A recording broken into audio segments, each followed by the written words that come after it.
ఉంది. ఒక నిర్ణయం తీసుకోవాలి అంటే రెండే 2 కారణాలుంటాయి. ఏంటి? దాని వలన నేను అనుకున్నటువంటి లక్ష్యాన్ని చేరుకుంటాను. నాకు రెస్పెక్ట్ ఒస్తుంది.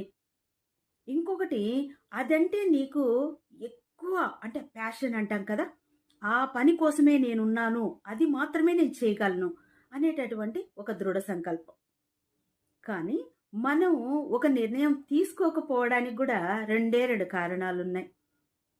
ఏంటి అంటే మనకు భయమన్నా ఉండాలి, బద్ధకమన్నా ఉండాలి. ఒక లక్ష్యాన్ని మనం ఏర్పరచుకునేటప్పుడు ఇది నేను చేరగలనా? ఇది నేను ఆహ్, నిర్ణయించుకున్నాను అంటే ఇది నేను చేరకపోతే అందరు నన్ను చూసి నవ్వుతారేమో! అందరు నన్ను తక్కువగా అనుకుంటారేమో! నాకున్నటువంటి ఆహ్, ఏదైనా ఒక నాలెడ్జ్ కావచ్చు, ఒక టైమ్ ఇన్వెస్ట్ చేయడం కావచ్చు, ఇవన్నీ నేను చేయగలనా? అనేటటువంటి భయముండాలి. లేదు బద్ధకమన్నా ఉండాలి.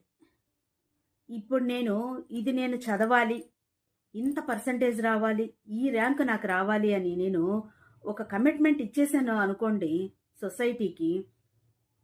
నేను మళ్ళీ ఈ టయానికి లేయాలేమో, ఈ టయానికి చదవాలేమో, ఈ టైమంతా నేను బుక్ దగ్గరే ఉండాలేమో, నాకున్నటువంటి కంఫర్ట్ జోన్ ఉంటుంది గదా! కంఫర్ట్ జోన్ అనేది దూరం అయిపోతుందేమో, నేను కంఫర్ట్ జోన్‌లో ఉంటే చాలా సేఫ్‌గున్నాను కదా! ఇప్పుడు నాకు ప్రాబ్లమ్ ఏమొచ్చింది? మరి నేనెందుకు ఇంత స్ట్రాంగ్‌గా డెసిషన్ తీసుకోవాలి అనేది ఉంటుంది. అంటే మనం ఒక డెసిషన్ తీసుకునేటప్పుడు, ఒక గోల్ అనేది ఏర్పరచుకునేటప్పుడు మనకు ఇది నేను చెయ్యొచ్చు అనుకునేటటువంటి మూమెంట్‌లో కూడా మనం దాన్ని చేయలేకపోవడానికి కారణం ఏంటి అంటే భయము, బద్ధకము.